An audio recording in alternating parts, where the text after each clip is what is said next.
आज हम पढ़ेंगे वायुमंडल की परतें। वायुमंडल की कई परतें हैं, जैसे प्याज के कई छिलका होता है, एक परत उखाड़ते हैं दूसरा, तो उसी तरह से कई लेयर्स हैं, परतें हैं। तो ये परतें बांटी गई हैं तापमान के आधार पर। तापमान अगर घटेगा तो अलग परत, तापमान बढ़ेगा तो अलग परत, इस तरह से कई परत है और कुल 5 परतों में बांटा गया है। तो जानते हैं उन 5 परतों को। सबसे पहले जो परत है वो है क्षोभ मंडल। क्या है? क्षोभ मंडल। उसके बाद समताप मंडल, उसके बाद मध्य मंडल, उसके बाद आयन मंडल और सबसे ऊपर बाह्य मंडल। तो इसमें सबसे पहले जानते हैं क्षोभ मंडल को।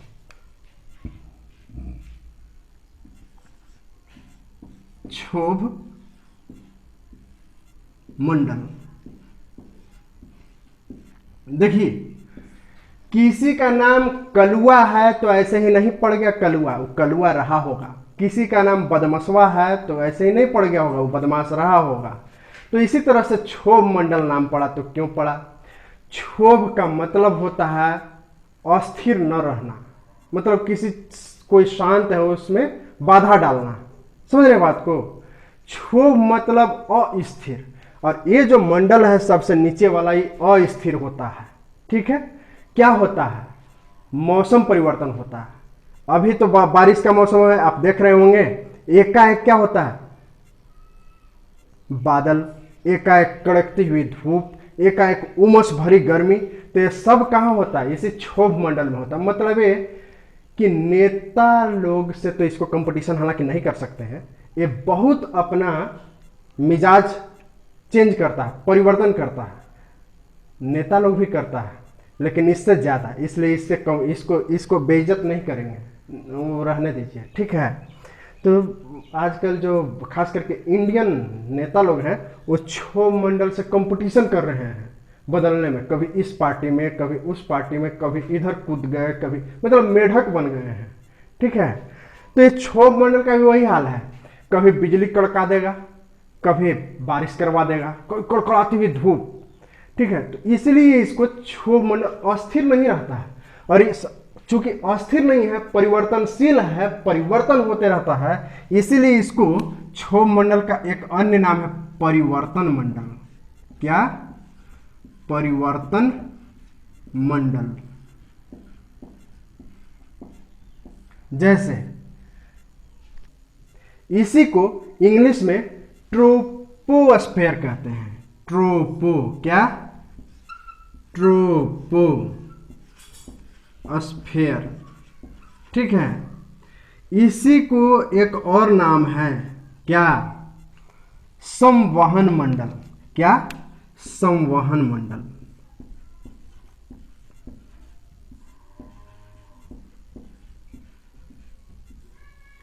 संवहन मंडल क्यों इसका नाम दिया गया?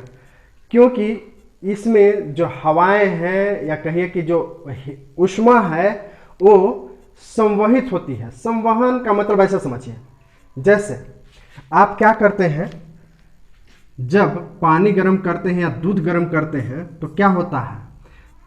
गर्म होता है नीचे, ऐसा थोड़े है ऊपर तक पानी है और डायरेक्ट ऊपर गर्म होता नहीं।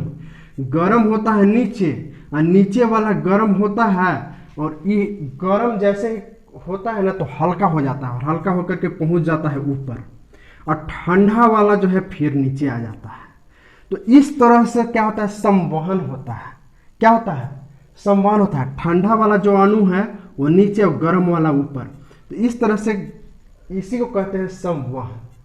मतलब ये कि अणु का मूवमेंट होता है। क्या होता है? अणु का मूवमेंट होता है। एक जगह से दूसरा जगह अणु जाता है और एक दूसरे अणु से टकरा करके गर्म उसको करता है। अपने तो गर्म हुआ से हुए, दूसरा का भी मिजाज गर्म कर दिया। ये है संवहन। समझ रहे हैं?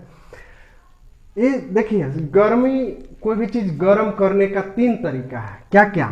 देखिए समझिए, थोड़ा सा डेप्थ में जाना जरूरी है, नहीं तो मामला गड़बड़ा जाएगा। समझ में जो आना चाहिए हर चीज वो समझ में नहीं आएगा। देखिए, आपको हम पढ़ा रहे हैं बीपीएससी लेवल का। ठीक है? अगर आप चाहते हैं कि आप सिंपल एक बिहार पुलिस की तैयारी कर रहे हैं तो आपके लिए इतना पढ़ना जरूरी नहीं है, आप फास्ट फॉरवर्ड करके भी पढ़ सकते हैं।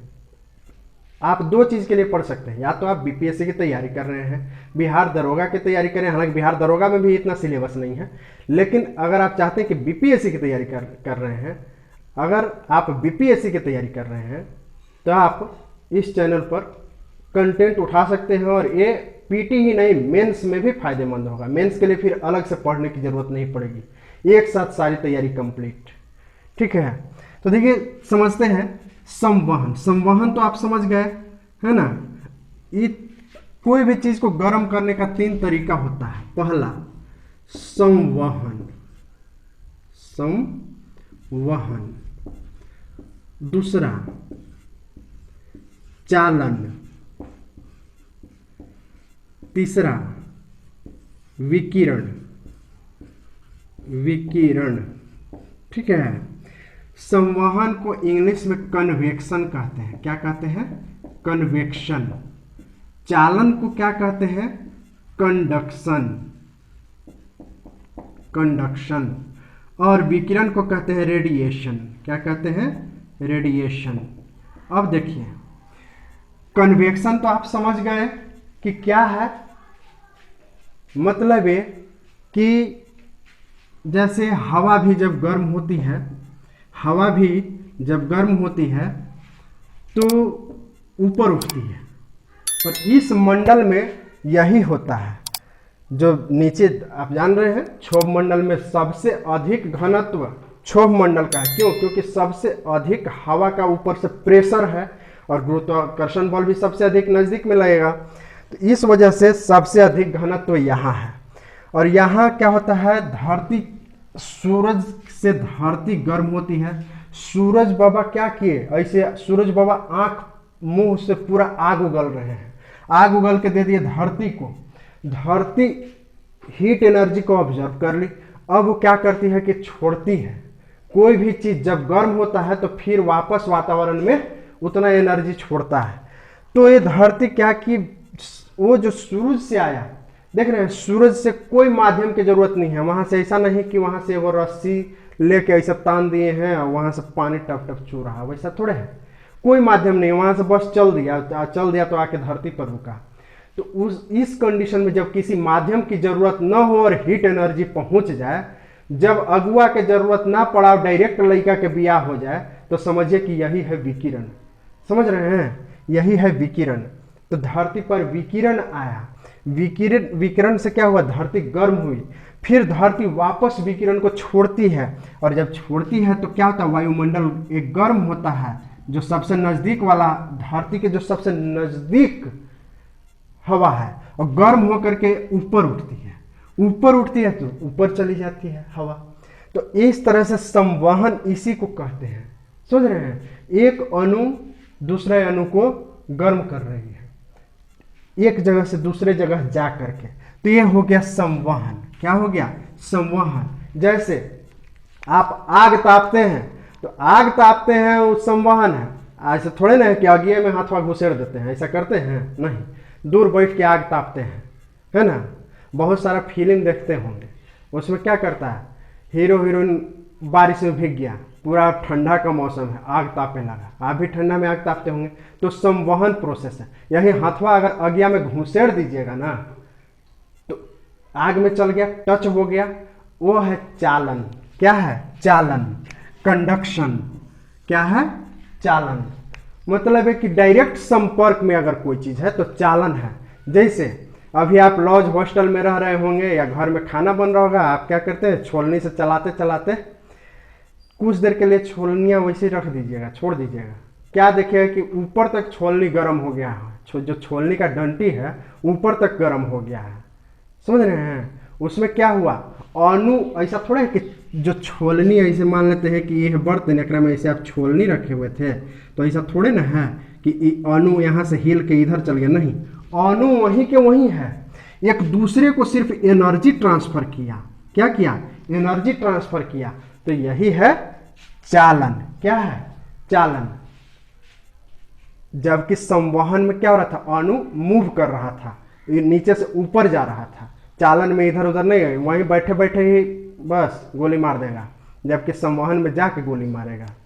ठीक है, देखिए फिल्म में देखते होंगे, जब हीरो हीरोइन भीग जाता है और बहुत ज़्यादा ठंड लगती है तो क्या करता है, आग तापता है। और आग देखिएगा कि आग तापे से भी नहीं हुआ, हीरोइन को अक्सर फिल्म में फीवर चढ़ जाता है। तो फिर हीरो लोग देखते होंगे कि आगे क्या करता है, डायरेक्ट बॉडी कांटेक्ट करता है। और बॉडी कांटेक्ट हुआ तो समझिए कि वही है कंडक्शन। मतलब है कि दवाई खाए से नहीं छूटा, आग तापे से नहीं छूटा, लेकिन जैसे कंडक्शन हुआ पूरा बुखार दूर हो गया। इस पूरा फिल्म में दिखाया जाता है, होता है ना। देखिए ये था कंडक्शन। अब ये दोनों में बहुत कंफ्यूजन होगा आपको, ये कन्वेक्शन और कंडक्शन।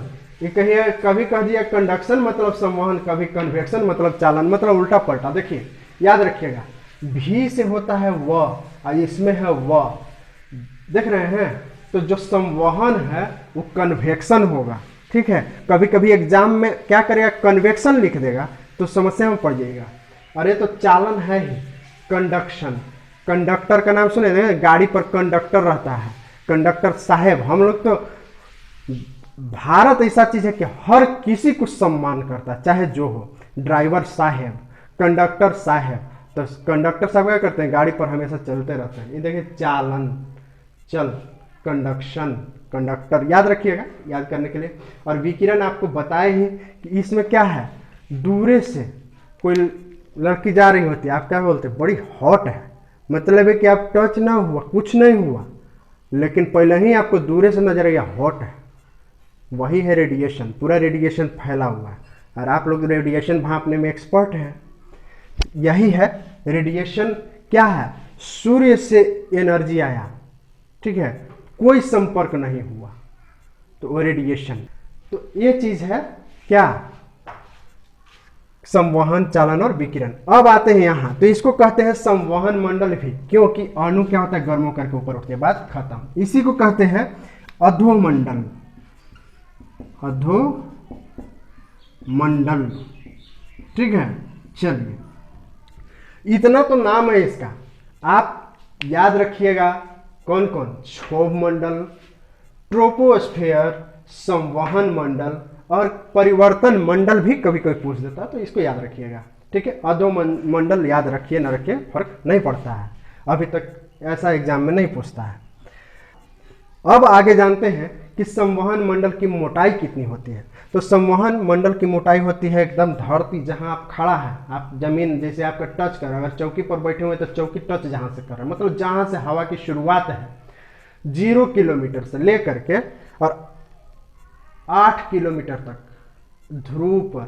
अगर ध्रुव पर हैं, ध्रुव पर चौकी लेकर बैठ सकते हैं, गए हैं, नहीं, तो यही समझ लीजिए, ध्रुव पर अगर आप गए हैं तो 8 किलोमीटर ऊपर तक क्या है, क्षोभ मंडल है। जबकि अगर आप विषुवत रेखा पर हैं, हम लोग विषुवत की ओर हैं, है ना, तो अगर धरती के बीच में है, ध्रुव की ओर नहीं, तो उस कंडीशन में 18 किलोमीटर तक। ऐसा क्यों है कि उधर 8 इधर 18, मतलब कुछ भी नहीं, हर चीज का लॉजिक है। देखिए धरती पर सूरज बाबा बीचों बीच सीधे एकदम आग मुंह फाड़ के वाग भेजते रहते हैं, है ना।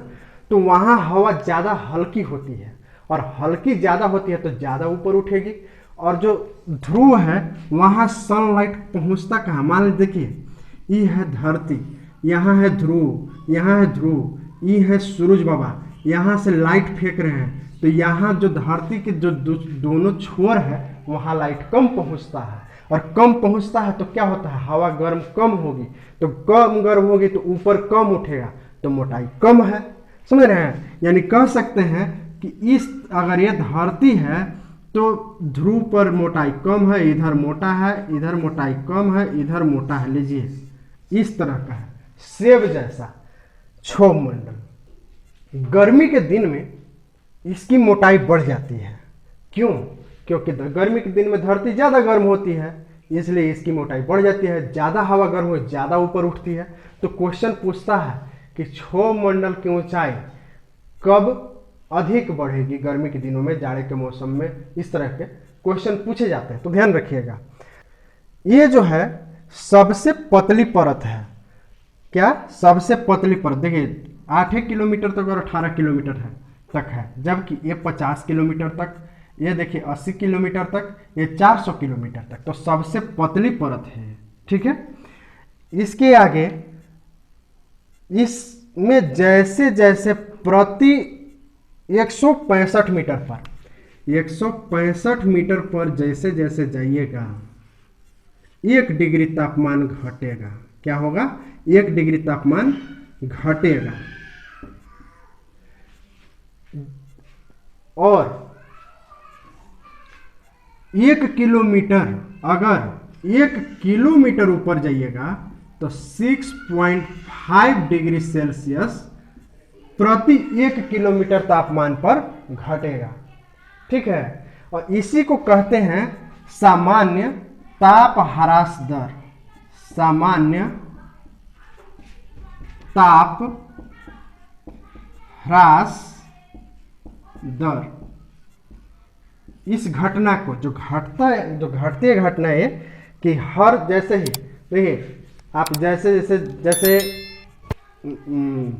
एरोप्लेन पर आप चढ़े तो एरोप्लेन पर जैसे ही जाइएगा ऊपर, तो एरोप्लेन तो हालांकि एयर कंडीशन होता है, वातानुकूलित रहता है, लेकिन कल्पना कीजिए कि ओपन एयरप्लेन में जा रहे हैं, मतलब ओपन है, तो उस कंडीशन में क्या होगा? आप जैसे 165 मीटर ऊपर जाइएगा 1 डिग्री सेल्सियस तापमान घट जाएगा, फिर 165 मीटर जाइएगा 1 डिग्री सेल्सियस तापमान बढ़ जाएगा, घट जाएगा। देखिए ऐसा नहीं है क्षोभ मंडल में ही आप रहते हैं। जब वायुयान उड़ता है, हवाई जहाज उड़ता है, तो इसमें आते हैं आप, यानी कि स्वाभाविक सी बात है कि आप 8 किलोमीटर और 18 किलोमीटर पार करते होंगे तभी।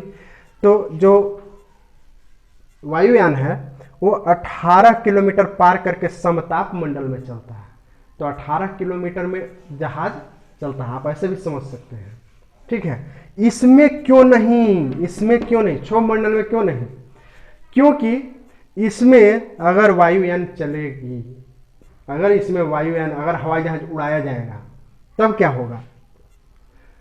कभी मालूम चलेगा कि पूरा बादल ही बादल है, कभी कोहरा ही कोहरा है, नजर ही नहीं कुछ आएगा। ठीक है, अच्छा, कभी बिजली कड़केगी, हवाई जहाज पे ही बिजली कड़क के गिर जाएगी। तो इस तरह के बहुत सारे खतरे, बहुत तेज आंधी चलती है तो आंधी में प्रॉब्लम हो जाएगा, क्रैश कर जाएगा जहाज, तो इस वजह से इसमें नहीं चलाया जाता है।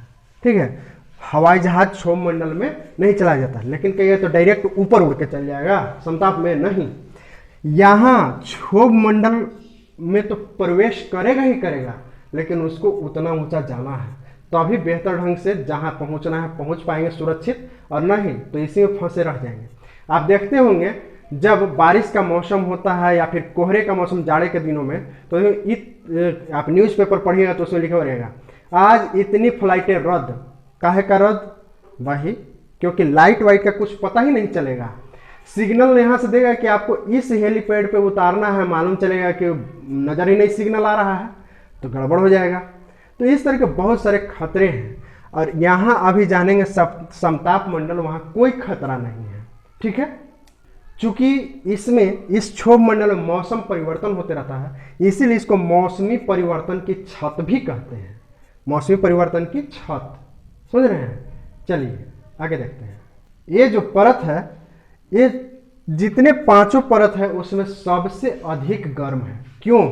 क्योंकि पृथ्वी विकिरण जो सूर्य से ऊष्मा आ रहा है उसको सोख लेती है और फिर वापस छोड़ देती है, और जैसे ही छोड़ती है तो ये सबसे नज़दीक मंडल है, इसी में जलवाष्प है जो ग्रीन हाउस गैस है, इसी में कार्बन डाइऑक्साइड है जो ग्रीन हाउस गैस है, वो उसको ऊपर जाने ही नहीं देता। तो सबसे अधिक गर्म ये वाला मंडल है। अब पूछे क्वेश्चन कि सबसे ठंडा कौन है, तो ये मध्य मंडल है। जानेंगे क्यों ठंडा है जब वहां पहुंचेंगे। अभी जानिए कि सबसे गर्म कौन? क्षोभ मंडल, और सबसे ठंडा मध्य मंडल। ठीक है, चलिए अब जानते हैं हम लोग समताप मंडल के बारे में।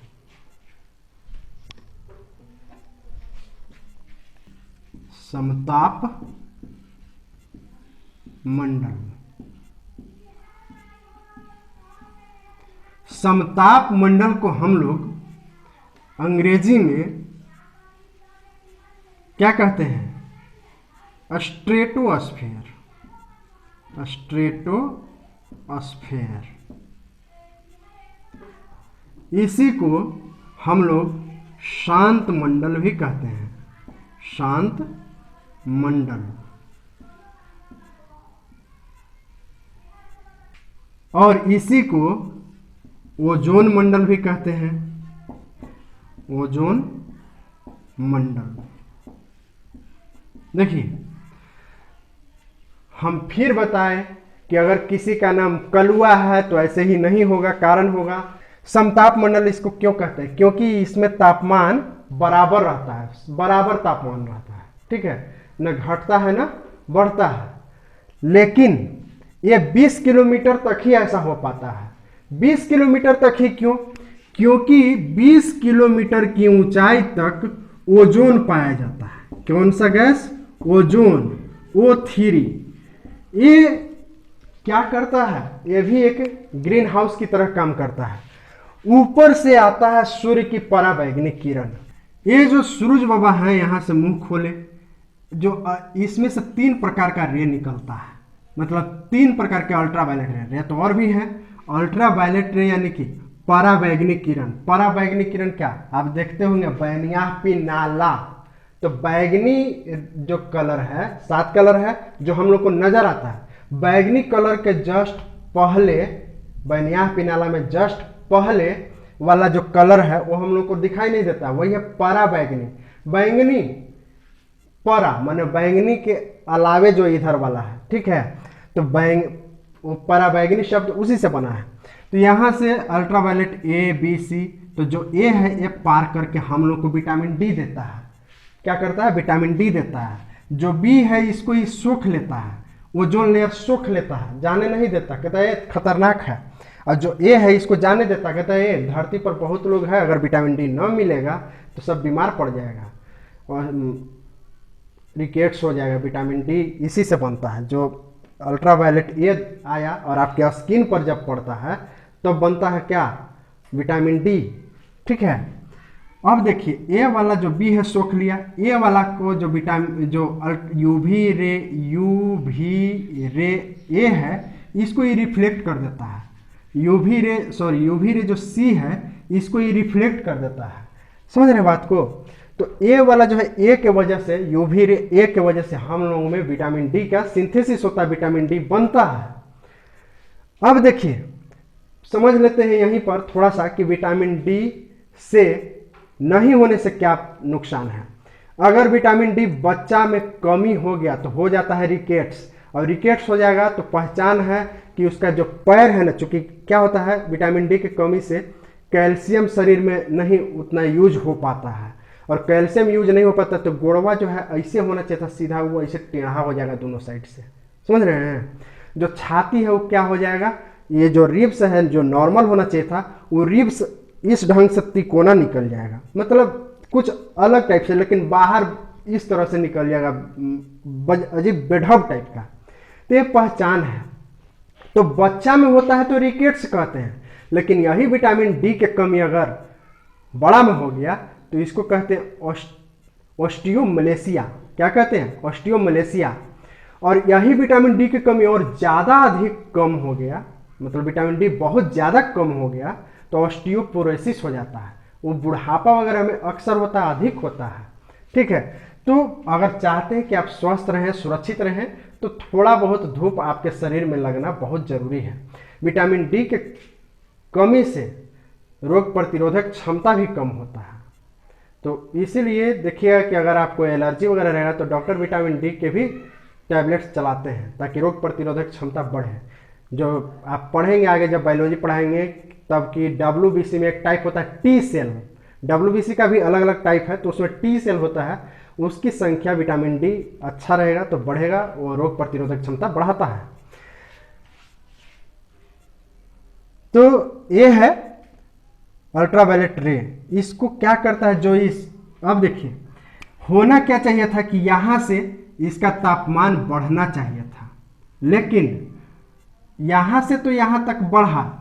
अब देखिए ये है क्षोभ सीमा, जो क्षोभ मंडल और समताप मंडल को बांटता है, उस सीमा को कहते हैं क्षोभ सीमा। अंग्रेजी में कहते हैं ट्रोपोपाउज। क्या कहते हैं? ट्रोपोपाउज। ये जो इसके ऊपर जा करके यहां तक तो घटा, लेकिन ऊपर जाके यहाँ तापमान बराबर हो जाता है, मतलब है कि न बहुत ज्यादा न कम, यहाँ कितना, लगभग 20 किलोमीटर तक, जहां तक ओजोन है। तो ऐसा क्यों हुआ? क्योंकि यहां से अल्ट्रावायलेट रे को जो है सोख रहा है ओजोन, सोखा, ये रेडिएशन है ना। अल्ट्रावायलेट रे एक रेडिएशन है, आग एक रेडिएशन है, तो इससे गर्मी बनता है। तो होना चाहिए था ठंडा, लेकिन इधर से ही दे दिया इसको गर्मी। वो बेचारा उतने पर चादर ओढ़ के बस उतने गर्मी में खुश है। लेकिन 20 किलोमीटर के बाद क्या होता है, यहां तो तापमान बराबर है, यहां तापमान बढ़ने लगता है। क्यों? क्योंकि एक गर्म हुआ और एक गर्मी फिर क्या करेगा, छोड़ेगा।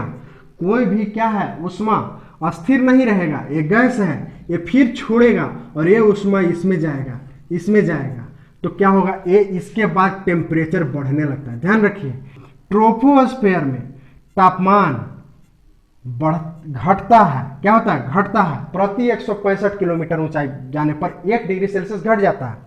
यहां ओजोन परत में आने पर क्या होता है, तापमान बराबर हो जाता है, लेकिन ओजोन परत से जैसे ही आगे बढ़ते हैं तापमान बढ़ने लगता है, क्योंकि ये सब तापमान छोड़ता है। ठीक है, तो ये तापमान बढ़ने लगता है। ठीक है, देखिए इसी को शांत मंडल कहते हैं, क्योंकि इसमें कोई हलचल नहीं होता है। किसमें? इसमें कोई बादल वगैरह नहीं बनता है। क्यों? आप जानते हैं, पिछले क्लास में पढ़ाए थे कि जो जलवाष्प है, जलवाष्प 8 किलोमीटर तक, 95% जलवाष्प 8 किलोमीटर तक होता है, और जलवाष्प 8 ही किलोमीटर तक है, यानी कि क्षोभ मंडल में ही है। क्षोभ मंडल 8 से 18 किलोमीटर है, और क्षोभ मंडल तो बारिश का होगा, क्षोभ मंडल में ही, जलवाष्प तो ऊपर पहुंचा ही नहीं, तो मौसम चेंज करने का सिस्टम ही खत्म, मामला समाप्त है। तो समताप मंडल को इसीलिए शांत मंडल कहते हैं, क्योंकि वहां कोई मौसमी हलचल नहीं होता, जबकि उसको परिवर्तन मंडल कहते थे, क्षोभ मंडल, क्योंकि परिवर्तन होता था। ओजोन मंडल कहते हैं क्योंकि इसमें ओजोन गैस पाई जाती है 20 किलोमीटर तक, तो इसीलिए इसको ओजोन मंडल भी कहते हैं।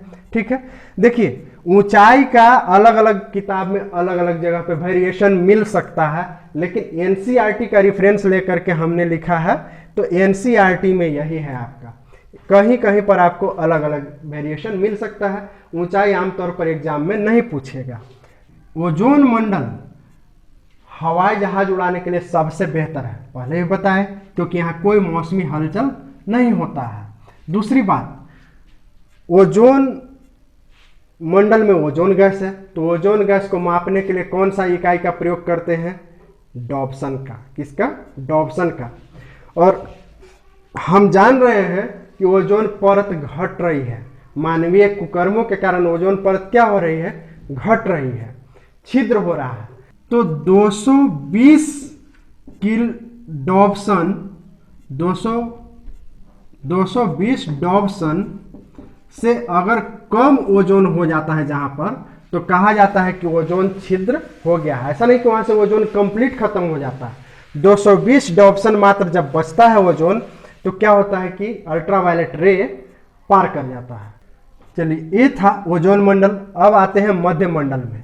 ये मध्य मंडल सबसे ठंडा है। क्यों ठंडा है? क्योंकि यहां से सूरज बाबा तो रे भेज रहे हैं, प्रकाश भेज रहे हैं, लेकिन क्या है कि कोई वहां रोकने वाला है ही नहीं, कोई नहीं है। क्या? कोई नहीं है। यहां था, धरती थी, धरती रोक लेती थी और फिर विकिरण छोड़ती थी। यहां है, ये अवशोषित कर ले रहा है और फिर छोड़ रहा है ओजोन, तो यहाँ है, लेकिन यहाँ कुछ है ही नहीं, और नहीं है तो डायरेक्ट यहाँ प्रवेश कर जाता है, तो यहाँ कोई रोकने वाला है ही नहीं। तो इस वजह से यहाँ ठंड बहुत ज़्यादा रहती है। और यहाँ पर जैसे जैसे ऊपर जाते हैं -110 डिग्री टेम्परेचर हो जाता है।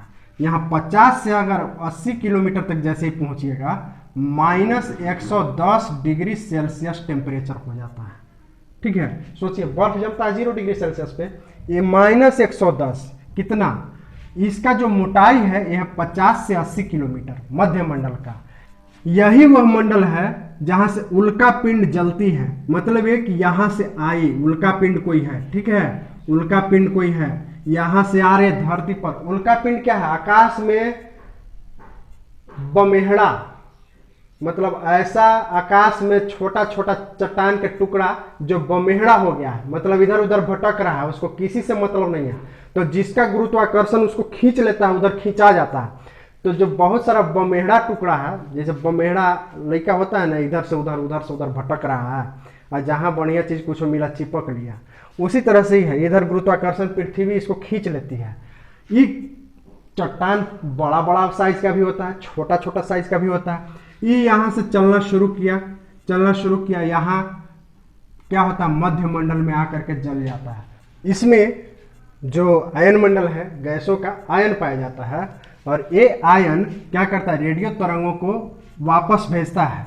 यहाँ पर उपग्रह छोड़े जाते हैं। कौन से उपग्रह? संचार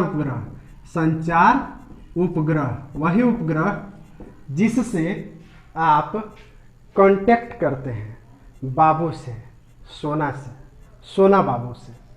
वही उपग्रह जिससे आप टीवी देखते हैं, वही उपग्रह जिससे आप अभी यूट्यूब देख रहे हैं, वही उपग्रह जिससे पहले लोग रेडियो सुनते थे।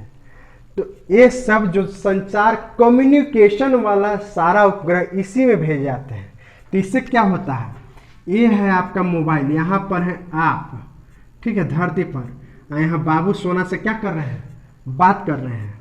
यहाँ बाबू सोना से जो बात हुई, आप जब यहाँ से बोलते हैं तो ये जाता है यहाँ जो सबसे बगल वाला नेटवर्क है, टावर है, उसके पास गया। ये क्या करता है, ये भेजता है उपग्रह के पास। उपग्रह क्या करता है, यहाँ भेज देता है। आपके बाबू सोना मान लेते हैं यहाँ है, तो यहाँ पर क्या करता है, ये जो सबसे नज़दीक का टावर है उसके पास भेज दिया, और ये टावर फिर आपके बाबू सोना के मोबाइल में भेज दिया। और इस तरह से आपकी बातचीत होती है। कैसे? इस तरह से।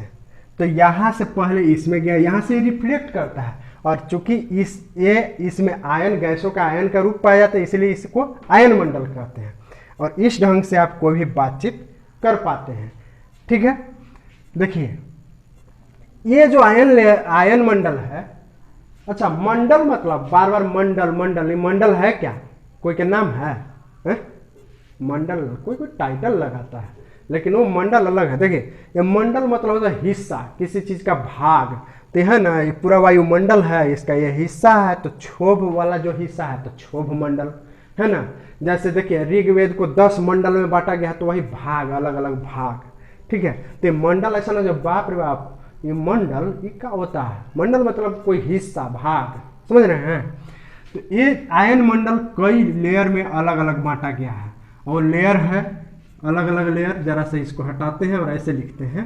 ये देखिए 1 लेयर है, 2 लेयर है, 3 लेयर है। ठीक है, तो 1 लेयर डी है, ई है, एफ है और जी है।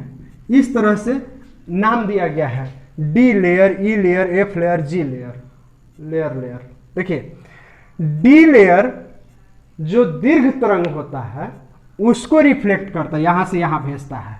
और ई और एफ है वो मध्यम, और जो लघु तरंग है उसको यहां भेजता है। जब रेडियो, अगर जो अब तो रेडियो है नहीं, जो लोग रेडियो पहले सुनते हो शॉर्ट वेव वो होता था कि ये बदलने वाला, पीछे जो है ना इसे वो डंटी लगा हुआ होता था, छोटा सा, इसे ठेल देते तो शॉर्ट में चल गया बीबीसी वगैरह सुनने के लिए। और ऐसे कर देने पर जो जनरल है आप पटना वाला ये सब सुनते थे।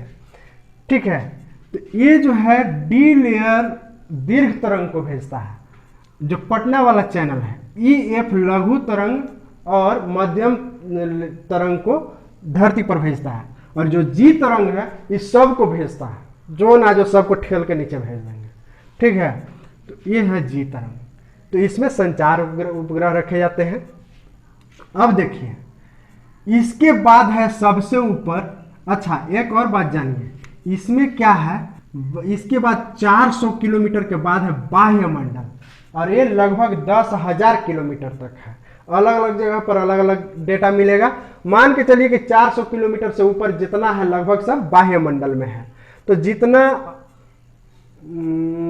जो उपग्रह देखते हैं, उपग्रह बाह्य मंडल में होता है। संचार उपग्रह इसमें आयन मंडल में, जबकि जो उपग्रह और भी बहुत सारे हैं, जासूसी उपग्रह से लेकर के और तमाम, वो सब बाह्य मंडल में होते हैं। ठीक है, ये जो बाह्य मंडल और आयन मंडल, ये दोनों को मिला करके कहा जाता है ताप मंडल। क्या? ताप मंडल, यहाँ पर तापमान बढ़ते जाता है। जो ये आयन मंडल के बाद से तापमान बढ़ते जाता है। क्या बढ़ते जाता है? देखिए यहाँ घट रहा था क्षोभ में, फिर बढ़ा समताप में, फिर घटा मध्य में, फिर बढ़ा, मतलब 1 by 1 बढ़ रहा है। तो इस तरह से क्या है, बढ़ते जाता है तापमान। क्यों बढ़ता है? क्योंकि सूर्य से, सूरज से सबसे नजदीक जो वायुमंडल है ये वाला है। कौन? ये वाला। और इसीलिए क्या है, इसीलिए इसमें तापमान अधिक है। तो इसीलिए इसको तापमंडल या उष्ण मंडल भी कहते हैं। उष्ण मंडल। आयन मंडल को आयोनोस्फीयर कहते हैं। क्या? आयोनोस्फीयर। और बाह्य मंडल को एक्सोस्फीयर कहते हैं इंग्लिश में। क्या? इंग्लिश में एक्सोस्फीयर कहते हैं। एग्जिट से बाहर उसी से बना है एक्सोस्फीयर। स्फीयर मतलब गोला, स्फीयर मतलब गोला। और आयन मंडल आयन से बना है, आयोनोस्फीयर। ठीक है। अच्छा, एग्जाम में कभी कभी इसको सजाने के लिए दे देता है। क्या? सजाने के लिए। तो इसको खास करके वायुमंडल के लिए आपको बोल रहे हैं कि इंग्लिश और हिंदी नाम दोनों याद रखिएगा, नहीं तो कभी भी गड़बड़ हो जाएगा। तो इसको याद रखिएगा, AEIOU, ये क्या है? 5 वॉवेल है इंग्लिश के।